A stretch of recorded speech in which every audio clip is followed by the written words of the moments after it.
Let's talk about the has, the have, and the had. The has is an anomalous verb. Has is a singular verb, while have is a plural verb. Had is the past tense of both has and have. How do we use has, have, and had? We use has when the subject of a sentence is singular. We use have when the subject of a sentence is plural.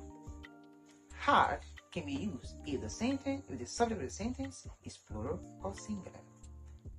Example: Ngozi have come.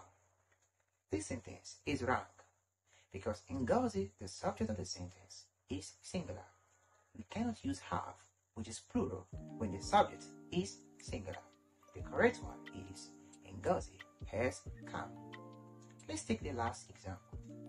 My teachers has been here. This sentence is wrong. The reason is this: teachers is plural. We cannot use has, which is singular. Instead, we use have. The correct one is my teachers have been here.